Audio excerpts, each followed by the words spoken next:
প্যালেস্টাইনে কারা? আহা, প্যালেস্টাইনের মুসলমানদেরকে মেরে মেরে শেষ করে দিল। দেখছেন ছবিতে না? দেখেন না? প্যালেস্টাইনের মুসলমানদের যে কে যখন মারা হচ্ছে, বাংলাদেশের প্রধানমন্ত্রী তখন আমেরিকায় ক্লিনটনের সঙ্গে কথা বলতেছেন। তিনি ক্লিনটনের কাছে তার পিতৃ হত্যার জন্য দায়ী সাজাপ্রাপ্ত 3 জন ব্যক্তিকে ফেরত চাচ্ছিলেন। আমার দৃষ্টিতে এটা কোনো অপরাধ নয়। সন্তান তার পিতার প্রতি আকর্ষণ থাকবেই। আমার আপত্তি সেখানে আপনি প্রধানমন্ত্রী শুধু শেখ পরিবারের প্রধানমন্ত্রী নন, শুধু আওয়ামী লীগের প্রধানমন্ত্রী হওয়া উচিত নয় আপনার। আপনি পৃথিবীর দ্বিতীয় বৃহত্তম বাংলাদেশের 12 কোটি মুসলমানের প্রধানমন্ত্রী। পিতৃ হত্যার আসামি ফেরত চাইলেন, কিন্তু বিল ক্লিনটনের আশ্রয় প্রশ্রয় লালিত পৃথিবীর অসভ্য জাতি সন্ত্রাসী ইহুদিরা প্যালেস্টাইনের মুসলমানদেরকে পাখির মতো গুলি করে হত্যা করছে। আপনি কেন এর জবাব চাইলেন না?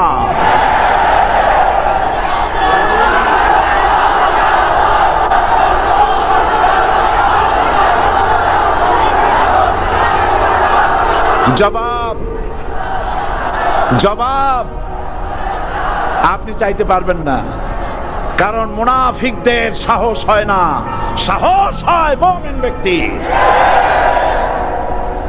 বিল ক্লিনটনকে বলা দরকার ছিল, এই ইসরায়েলকে তোমরাই বসিয়েছো, মধ্যপ্রাচ্যের বিষ ফোড়ায় পরিণত করেছো তোমরা।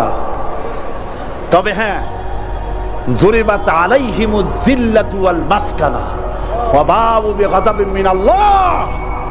আল্লাহর গজব আসবে, ইহুদিরা পৃথিবী থেকে নিশ্চিহ্ন হবেই হবে ইনশাআল্লাহ।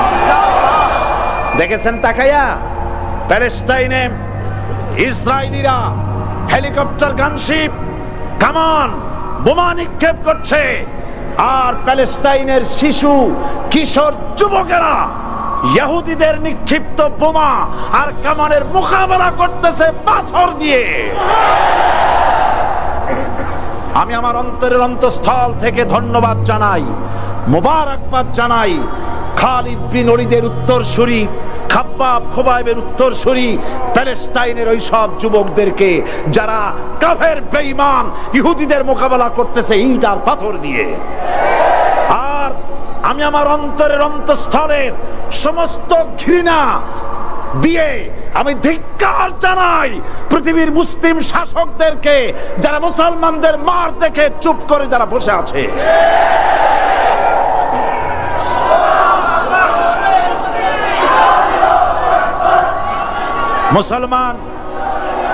মুসলমান যদি মুসলমানের মতো হয়, 10 জন যথেষ্ট।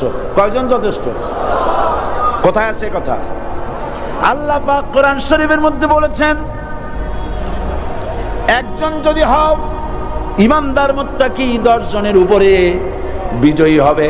10 জন যদি হও 100-এর উপরে বিজয়ী হবে। 100 যদি হও 1000-এর উপরে বিজয়ী করব। জোরে বলেন সুবহানাল্লাহ। কবি বলতেছেন, ফিজায়ে বদরে পয়দা কুন ফেরেশতে তেরি নুসরত কো উতার সকতে গর্দু সে কতর অন্দর কতর আবি। বদরের মুসলমানদের মতো ঈমান আনো, তাহলে আকাশ থেকে কাতারে কাতারে ফেরেশতা নাজিল করে দিয়ে আল্লাহ পাক তোমাদেরকে সাহায্য করবেন। সুবহানাল্লাহ। সে আল্লাহ আছে না নাই? জোরে বলেন, আছে না নাই?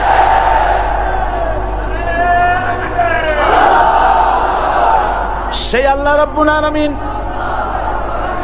কোরআনে কারীমের ভিতরে আয়াতুল কুরসির মধ্যে বলে দিয়েছেন, আল্লাহু লা ইলাহা ইল্লা হুয়াল হাইয়ুল কাইয়্যুম। প্রাণ খুলে সবাই পড়েন, বসা মানুষ, দাঁড়ানো মানুষ। আল্লাহু লা ইলাহা ইল্লা হুয়াল হাইয়ুল কাইয়্যুম। আল্লাহ রাব্বুল আলামিন, তিনি ছাড়া কোনো ইলাহ নাই, তিনি সার্বভৌমত্বের মালিক, কেউ নাই আল্লাহ ছাড়া। এই কথা মানুষকে ঘোষণা করতে হবে। বাধা, এই কথা বললেই বাধা দেবে কয় শ্রেণীর লোক? 3 শ্রেণী। প্রথম শ্রেণী হচ্ছে কে? রাষ্ট্রশক্তি। আজও তারা বাধা দিচ্ছে। আল্লাহর আইন দিয়ে দেশ চালাও, তারা তাদের মন মর্জি মোতাবেক আইন দিয়ে দেশ চালাবে।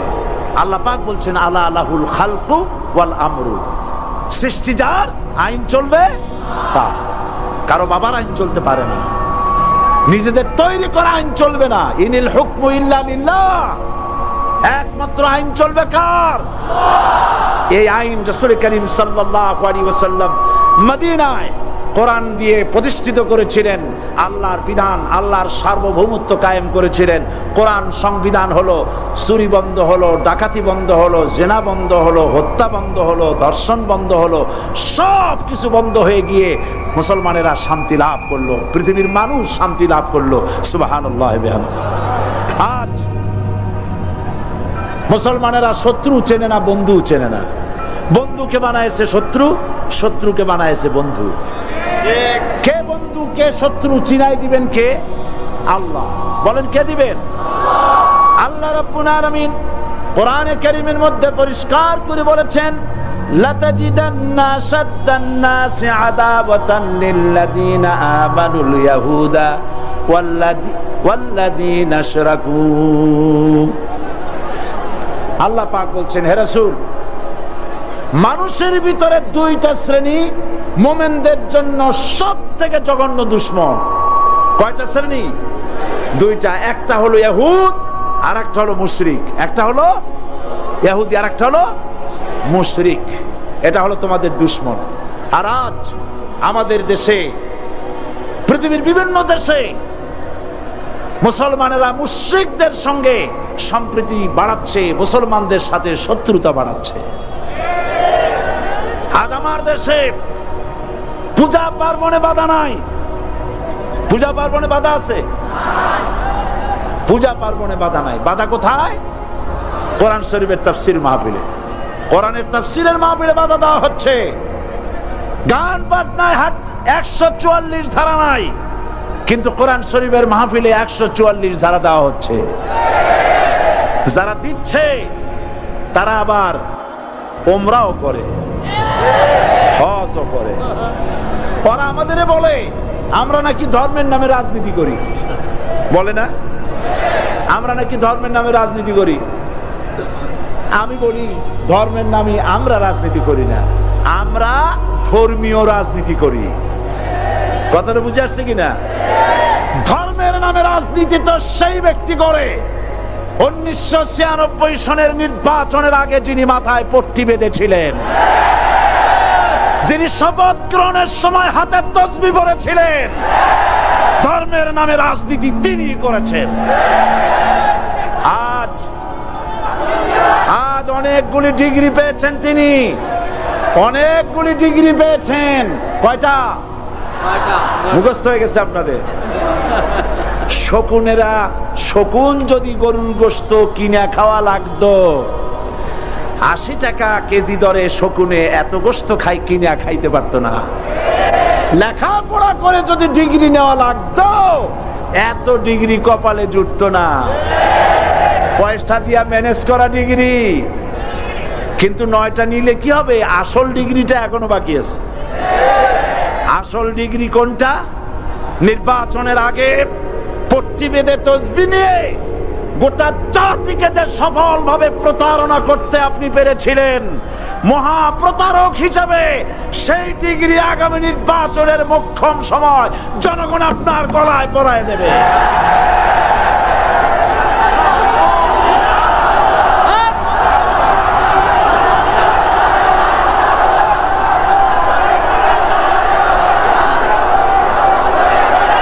সুতরাং ধর্মের নামে রাজনীতি নয়, আমরা ধর্মীয় রাজনীতি করি। আমরা এই কোরআনের রাজনীতি করি।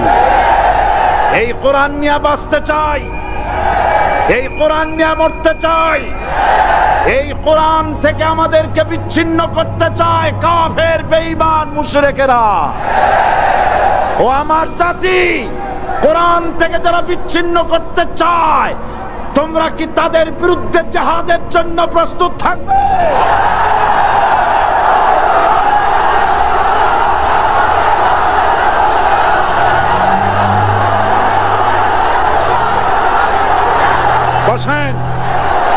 বসেন, বসুন, বসেন, বসুন। আমি বুঝতে পেরেছি বিষয়টা কি। আসরের পরের থেকে বসা তো, সুযোগ পাইয়া খাড়া হইয়া কোমর সোজা করলেন। বসেন, সবাই বসেন, কোমর সোজা হয়ে গেছে, বসেন। এত বড় মাহফিল, জীবনে আর একটা পাবো নিশ্চয়তা আছে কি? জোরে বলেন আছে?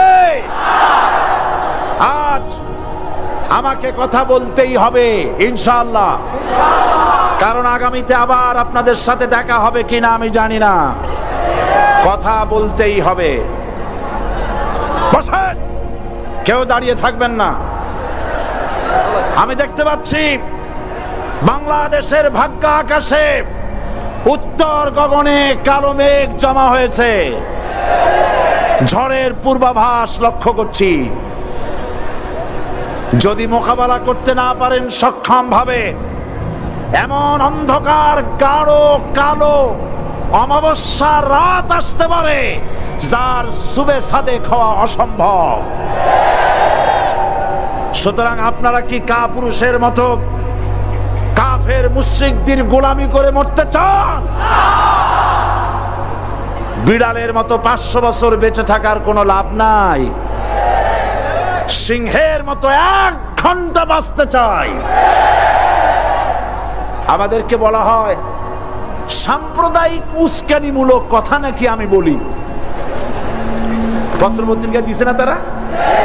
সাম্প্রদায়িক উস্কানি কথা, সাম্প্রদায়িক উস্কানিমূলক কথা বলি। সেই জন্যই বোধহয় শত শত মুসলিম আমাদের কাছে এসে মুসলমান হয়। মানুষে আর বোকা বানানো যাবে না। যাবে কি? আর বোকা বানানো যাবে?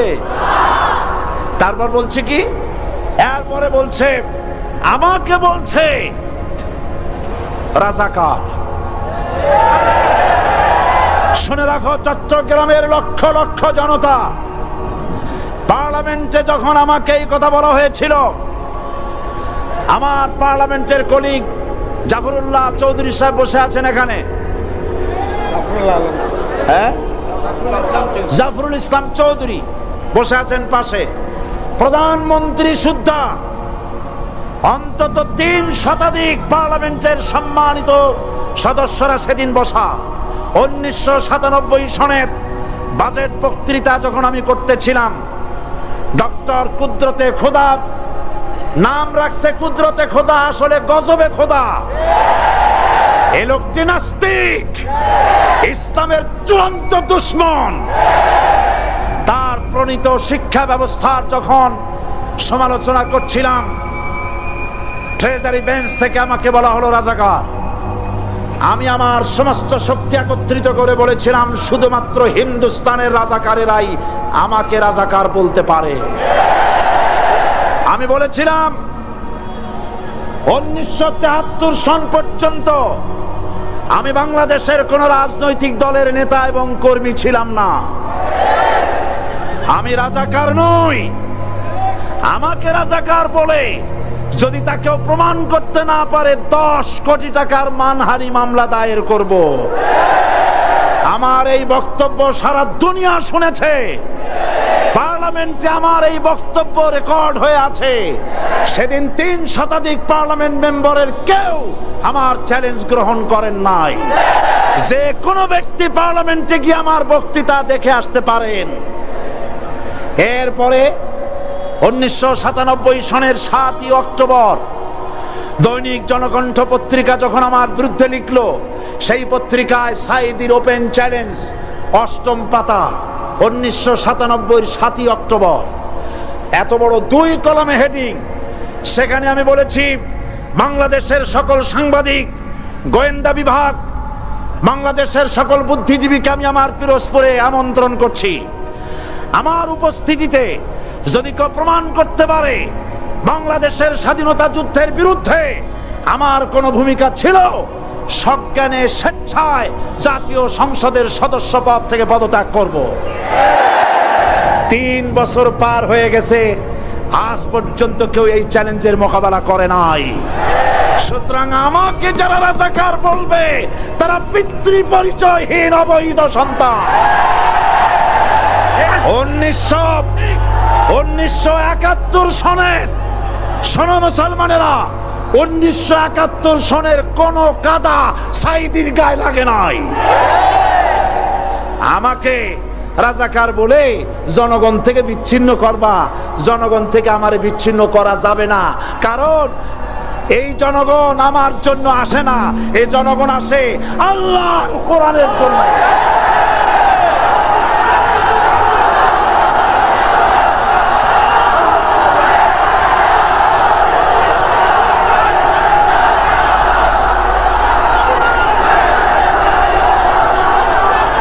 আজকে আর যারা ইসলামের কথা বলে, যারা ইসলামের কথা বলে তারাই রাজাকার, তারাই মৌলবাদী। মৌলবাদী বললে আমরা অসন্তুষ্ট হই না, কারণ মৌলবাদী শব্দটা আসছে মূল থেকে। মৌল শব্দ এসেছে মূল থেকে। মূলবাদী তার মানে যারা মূলে আছে। মূল হলো কোরআন, মূল হলো হাদিস, মূল হলেন আল্লাহ, মূল হলেন আল্লাহ রসুল। আমরা আছি মূলে। এখন বলেন তো মূলের শক্তি বেশি না আগার শক্তি বেশি? আমাদের যারা মৌলবাদী বলে ওরা হলো আগাবাদী।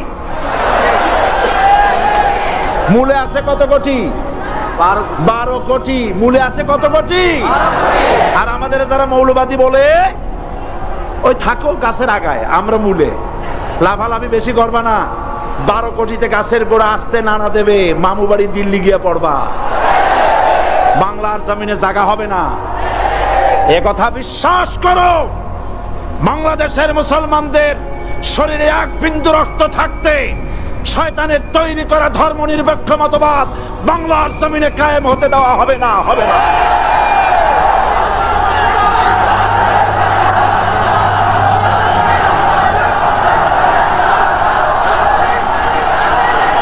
রাসূল করিম সাল্লাল্লাহু আলাইহি ওয়াসাল্লাম কোরআন প্রতিষ্ঠার জন্য আন্দোলন করেছিলেন। আয়াতুল কুরসি আমাদের সে কথাই শিখেছে। আল্লাহ রাব্বুল আলামিন বলেন, আল্লাহু লা ইলাহা ইল্লা হুয়াল হাইয়ুল কাইয়ুম। প্রাণ খুলে পড়েন, আল্লাহু লা ইলাহা ইল্লা হুয়াল হাইয়ুল কাইয়ুম। আল্লাহ হচ্ছেন তিনি, যিনি ছাড়া কোনো ইলাহ নাই, আইনদাতা নাই, বিধানদাতা নাই। আমরা মানুষের তৈরি করা আইন মানি না। 12 কোটি মুসলমানের দেশে আইন তৈরি করবে মানুষ, আমরা মানব না। পার্লামেন্টে তৈরি হতে হবে কোরআন দিয়ে, পার্লামেন্টে আইন তৈরি হতে হবে কোরআন দিয়ে। সুতরাং ভয় যতই পান আর যতই ষড়যন্ত্র করেন, 4 দল যখন একত্রিত হয়েছে, ঐক্যবদ্ধ থাকবে, সরকার ঐক্যবদ্ধভাবে গঠন হবে, নির্বাচন ঐক্যবদ্ধভাবে হবে এবং কোরআন হবে, আল কোরআনের পার্লামেন্ট হবে বাংলাদেশে।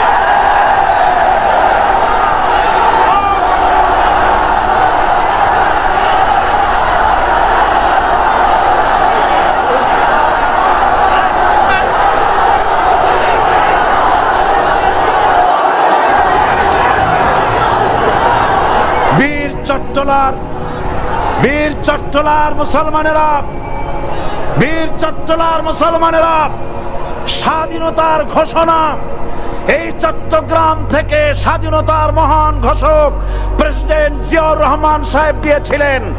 এই চট্টগ্রাম থেকেই ইসলামী রাষ্ট্রের ঘোষণা হবে।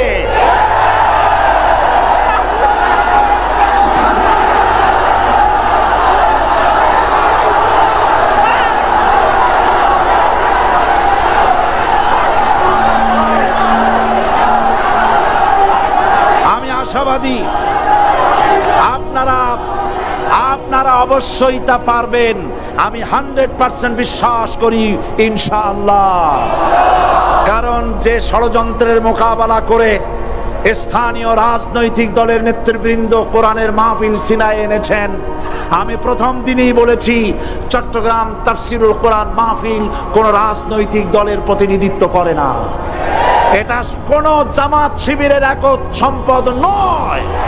এটা চট্টগ্রামের মুসলমানদের কলিজার টুকরা তাফসীরের মাহফিল। সুতরাং এই মাহফিল চট্টগ্রামে থাকবে ইনশাআল্লাহ কিয়ামত পর্যন্ত। 144 ধারা 288 হয়ে গেছে, ষড়যন্ত্র পায় পায় চলে গেছে। আমি ওই সব ছেলেদের বলি, সরকারি দলের ছাত্র হইয়া মুসলমানদের বিপক্ষে যাইও না। এদেশের ভাগ হয়ে গেছে দুটো শিবির, বোঝাই যাচ্ছে। একদিকে ভারতের পা চাটা গোলাম নাস্তিক মোরতাদ শ্রেণীর বুদ্ধিজীবী এবং তাদের মদতপুষ্ট সরকার, আর একদিকে ইসলামী শক্তি, ইসলামী দল আর দেশ প্রেমিক জাতীয়তাবাদী শক্তি। একদিকে হিমালয় পাহাড় আর একদিকে সূচ ইঁদুর। আল্লাহ বিজয় দেবে মুসলমানদের। কাদের বিজয় হবে? বাংলাদেশে কোরআনের রাজ কায়েম হোক, তাকে আপনারা চান? কারা কারা চান দু হাত উঁচু করে দেখান। দাঁড়াবেন না, দাঁড়াবেন না।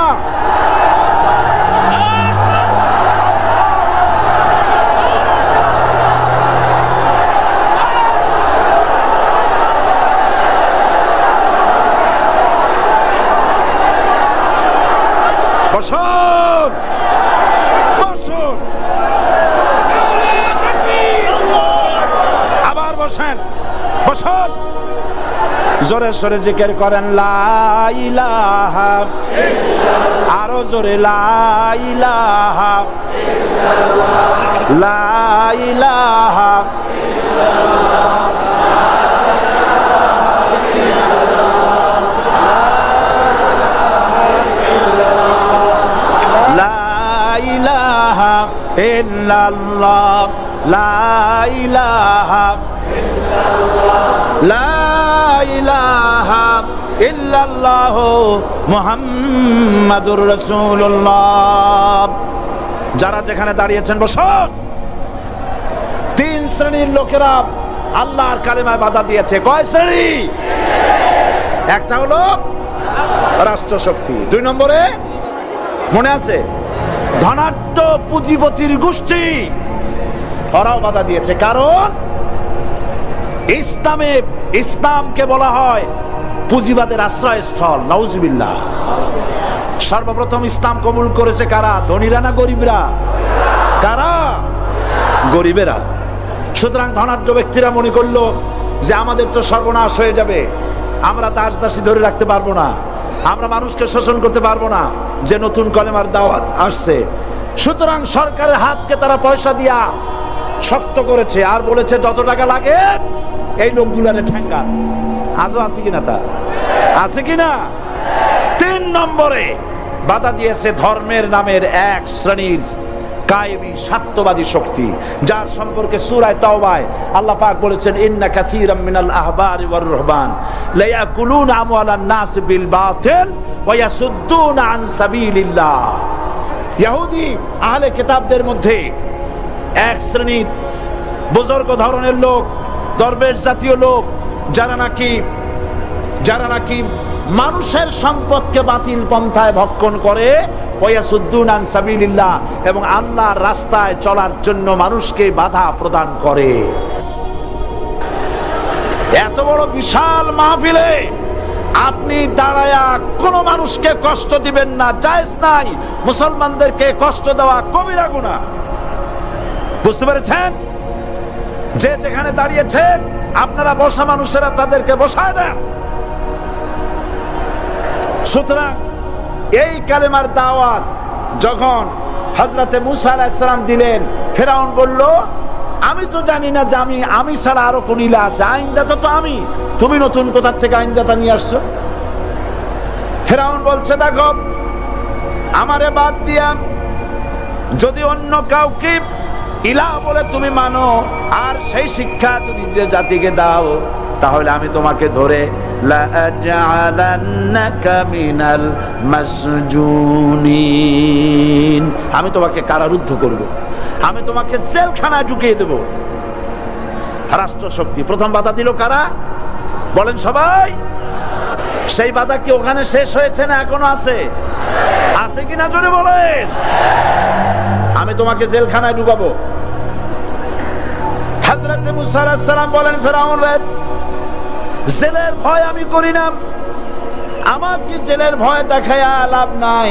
আমি আল্লাহ পাকের পয়গম্বর হযরত মুসা আলাইহিস সালাম।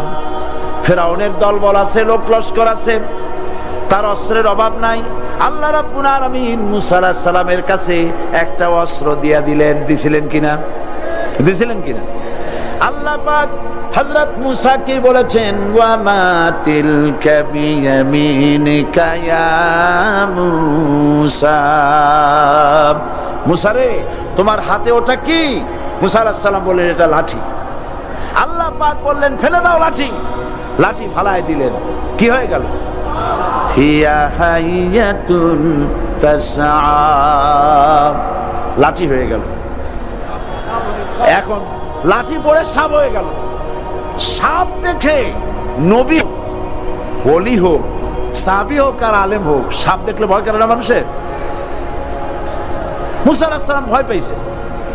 আল্লাহ রাব্বুল আলামিন হযরত মুসাকে শোনায় দিলেন, খুযহা ওয়া লা তাখাফ সানুঈদুহা সিরাতাহাল উলা।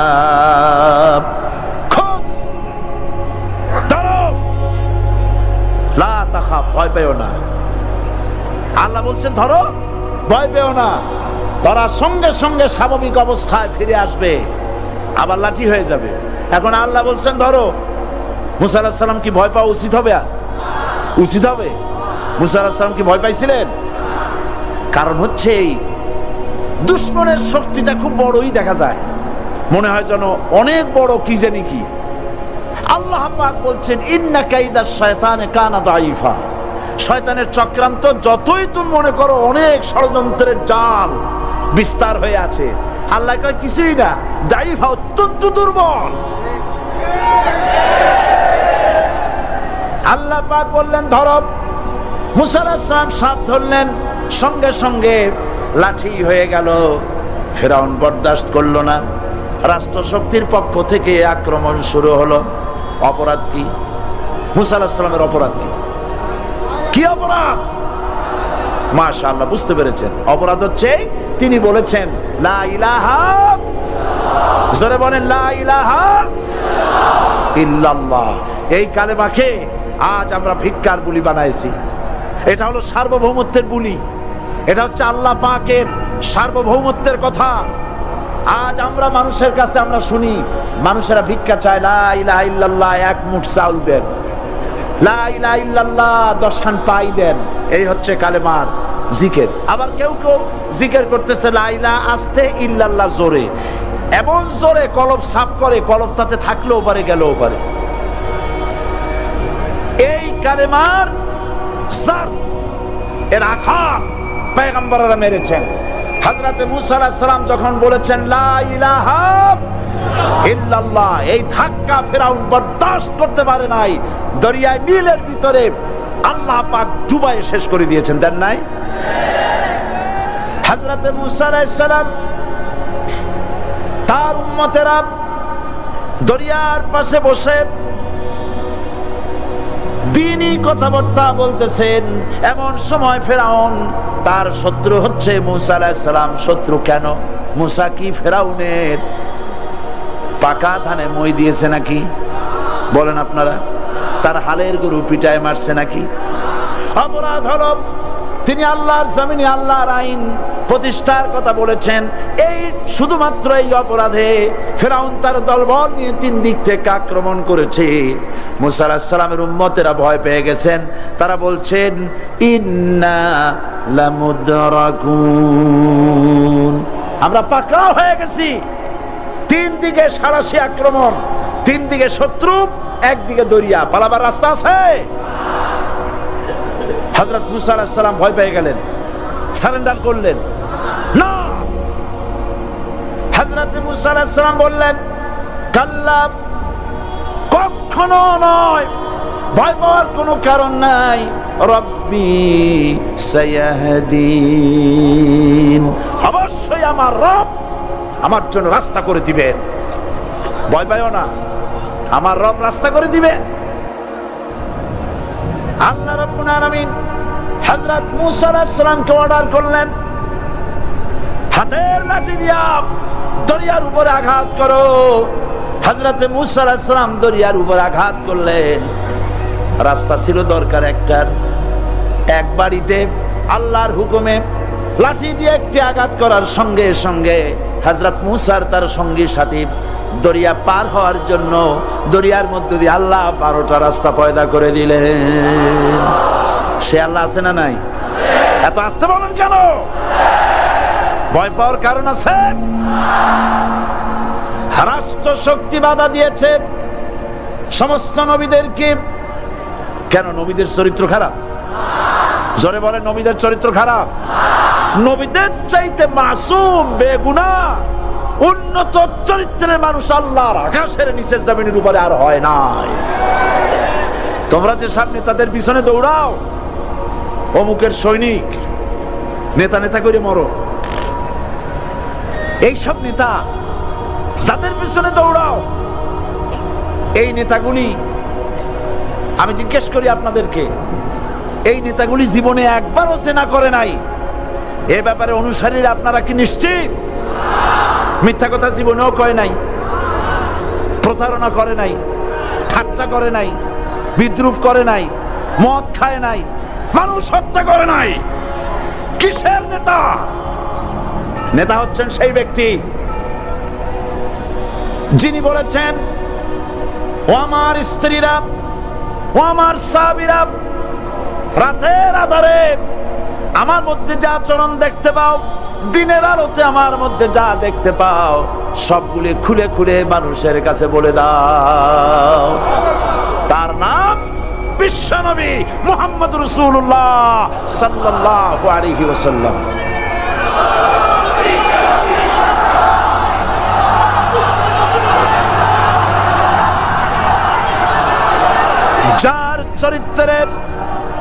যার চরিত্রের সার্টিফিকেট আল্লাহ রাব্বুল আলামিন নিজে দিচ্ছেন, ওয়া ইন্নাকা লাআলা খুলুকিন আযীম। নবী হে, উন্নত চরিত্রের উপরে আপনি প্রতিষ্ঠিত। সুবহানাল্লাহ। কে সার্টিফিকেট দিচ্ছেন? আযীম, আযীম। আরবিতে চওড়াকে বলা হয় আরিদ, গভীরতাকে বলা হয় আমিক। কত প্রশস্ত, যা মাপার কোনো ফিতা নাই, কত গভীর, যা মাপার কোনো যন্ত্র নাই, এইটাকে আরবিতে বলা হয় আজিম। সুবহানাল্লাহ বলতে ইচ্ছে করে না? ও নবী, তোমার চরিত্র এমন যা মাপার মতো যন্ত্র পৃথিবীতে নাই। এই সার্টিফিকেট দিলেন কে? সমস্ত নবীরাই চরিত্রবান, নবীরা মাসুম বেগুনাহ। সুবহানাল্লাহ বিহামদিহি। সেই নবীরা মার খান নাই? খেয়েছেন কিনা বলেন? কারা মেরেছে? রাষ্ট্র শক্তি। কারা মেরেছে? কারণ নবীরা বলেছেন লা ইলাহা ইল্লাল্লাহ। পড়েন সবাই, লা ইলাহা ইল্লাল্লাহ। আপনিও যদি নবীদের মতো, সাহাবীদের মতো বুঝা এই কলেমার দাওয়াত দেন, বাধা আসবেই। বোঝাবুঝির ব্যাপার, বুঝতেই সারলো। কত মাহফিল হয় বাংলাদেশে, হয় না? কোনো বাধা নাই, ঠিক কিনা?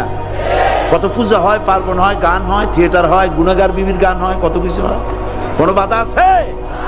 তাফসীরের মাহফিলে বাধা।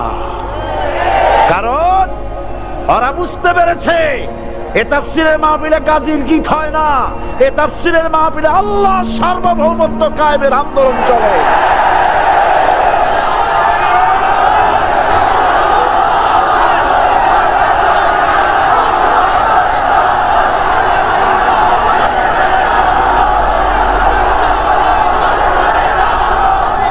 এবার দেখুন, এবার কলেমা বোঝেন, কালেমা বুঝুন। বঙ্গভবনের সামনে দাঁড়াইয়া, গণভবনের সামনে দাঁড়িয়ে যদি কালেমার জিকির করতে থাকেন, লা ইলাহা ইল্লাল্লাহ, লা ইলাহা ইল্লাল্লাহ, লা ইলাহা ইল্লাল্লাহ, লা ইলাহা ইল্লাল্লাহ, 2-1 ঘন্টা, 2-4 ঘন্টা, দেখবেন অফিসাররা এসে বলবে, না জানি কোন খাজা বাবা আসছে, আসেন আসেন, নিয়ে খাইতে দেবে, হাদিয়া দেবে। যেহেতু যিনি পড়তেছেন উনি বোঝেন না কি বলতেছেন, আর যারা দাওয়াত দিয়ে নিয়ে গেল ওরা টের পাই নাই যে কি শুনে দাওয়াত দিতেছে। কিন্তু আপনি যদি বঙ্গভবন, গণভবন, সেক্রেটারিয়েট আর পার্লামেন্ট এর ভিতরে ঢুকে যদি বলেন, কোন মানুষের তৈরি করা আইন মানি না, কোন সরকারের সার্বভৌমত্ব স্বীকার করি না, কারো বিধান মানি না, কারো তৈরি করা আইনের সামনে মাথা নত করি না, আল্লাহ ছাড়া কারো বিধান মানি না, হাদিয়া আসবে, খাইতে দেবে, পকেটে টাকা দেবে, খাওয়াবে এক জায়গায় নিয়ে, কোন জায়গায়? বোঝাবুঝি পয়গম্বরেরা দাওয়াত দিয়েছেন, আয়াতুল কুরসি ফরজ নামাজ পড়িয়া দেখছি অনেকেই জামার বুতাম টুতাম খুলিয়া তারপরে জোরে একটা ফু দেন। অসুবিধা নাই, ফু আপনি দেন, কিন্তু কি পড়ে ফু দিচ্ছেন আপনি কি বুঝছেন কিছু? সুবহানাল্লাহ, বুঝলি কি এই চেহারা হয়? এতগুলো মানুষ লাগে নাকি বিপ্লব করতে, কালেমার রস কায়েম করতে? 313 জন মুসলমান যথেষ্ট পৃথিবীতে।